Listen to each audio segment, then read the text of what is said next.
दोस्तों, फिर एक बार आपका स्वागत है। मैं हूं उमेश धनराने। आप देख रहे हैं अपडेट अमल 9 न्यूज़।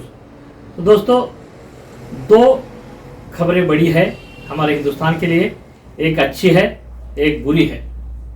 तो दोस्तों, अच्छी खबर यह है कि ऑपरेशन गंगा के तहत अब हमारी वायुसेना भी शामिल होने जा रही है, जो हमारे भारतीय लोगों को, छात्रों को वापस वतन लेकर आएगी।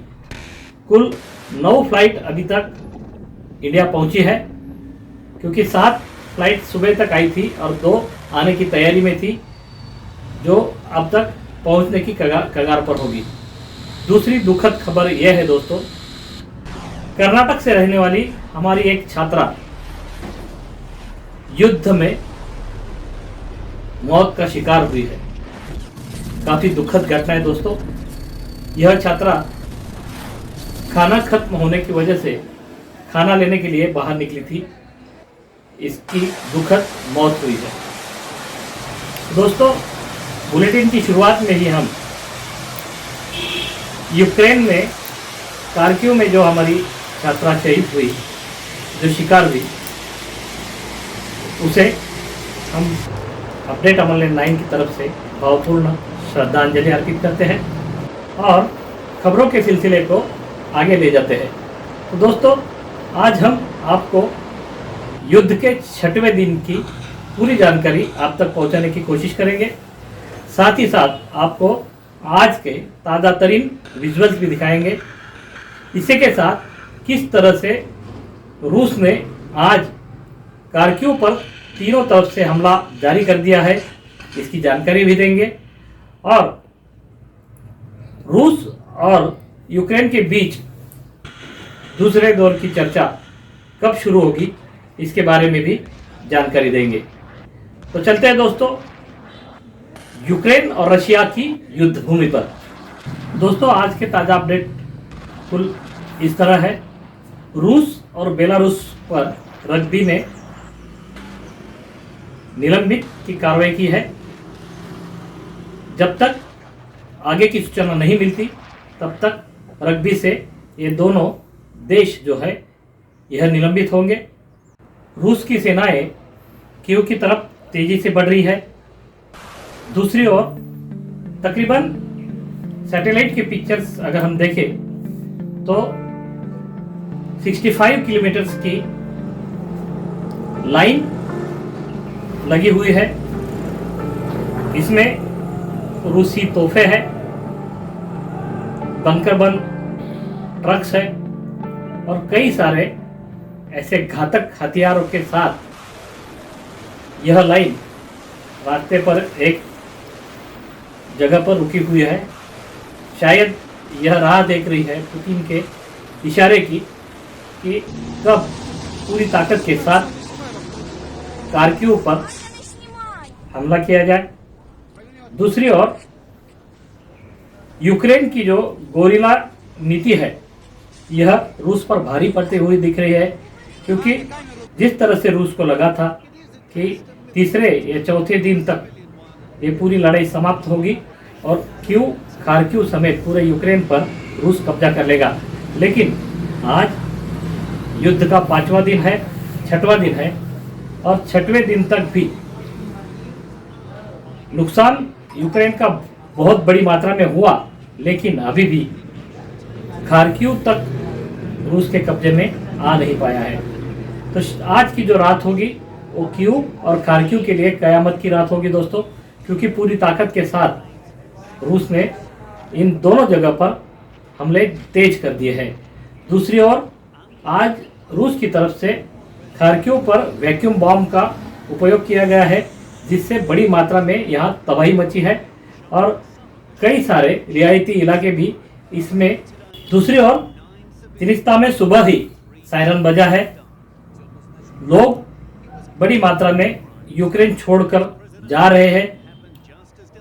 बसों और रेलवे स्टेशन पर बड़ी मात्रा में भीड़ यूक्रेन छोड़ने वालों की दिखाई जा रही है, क्योंकि जिस तरह से आज हमले तेज हुए हैं तो लोगों में डर का माहौल है और हर कोई अपनी जान बचाने के लिए सुरक्षित स्थानों पर यहाँ से जाना चाहता है। पहले दौर की बातचीत जो थी यूक्रेन और रशिया के बीच, वो खत्म हो चुकी है और यूक्रेन के राष्ट्राध्यक्ष जेलेंस्की ने दूसरे राउंड की बातचीत के दूसरे राउंड की संकेत दिए हैं। जल्द ही ये दूसरा राउंड भी होगा, लेकिन कब होगा, कहाँ होगा, इस बारे में अभी तक ताज़ा अपडेट्स यहाँ नहीं है। तो दोस्तों, कुल मिलाकर आज का दिन और आज की रात कीव पर कब्जा पाने के लिए निर्णायक साबित हो सकती है। खार्किव पर कब्जा पाने के लिए निर्णायक साबित हो सकती है। उधर डोनेट्स्क में भी बड़ी मात्रा में लोग यूक्रेन के खिलाफ हो चुके हैं, क्योंकि डोनेट्स्क जो है वो शुरू से ही रूस के अधिकारों में आ चुका था, क्योंकि क्रिमेन जो 2014 में रूस ने इसे आज़ाद कर दिया था। और ये जो लड़ाई की शुरुआत हुई ये यहीं से हुई, क्योंकि यहीं के एयरबेस शुरू में यूज़ किए गए, यहीं से सेना उतारी गई और यहीं से हमला भी चलाया गया था। दोस्तों, युद्ध के 6 दिन बाद हालात इतने नाजुक और गंभीर बन चुके हैं। अभी भी खार्किव में हमारे 8000 छात्र फंसे हुए हैं, जिन्हें निकालना अब बहुत ज़रूरी हो चुका है, क्योंकि जिस तरह से एक छात्रा की मौत, दुखद मौत यहाँ हुई है, तो हमें उन्हें यहाँ वापस लाने की जो गतिविधियाँ है, जो रफ्तार है, उसे तेज करना बहुत ज़रूरी है, ताकि आगे चलकर ऐसी दुखद घटना फिर किसी छात्र या छात्रा के साथ या किसी भी भारतीय नागरिक के साथ युद्ध भूमि पर ना हो। दोस्तों, यूक्रेन की गोरिल्ला रणनीति जो है वो अभी भी रूस पर भारी साबित हो रही है, क्योंकि जिस तरह से इतनी बड़ी मात्रा में रशिया की फौजें इतने सारे अत्याधुनिक हथियारों के साथ यूक्रेन के सेना के सामने खड़े होते हुए भी अभी भी कीव या खार्किव पर कब्जा पा नहीं पाए हैं।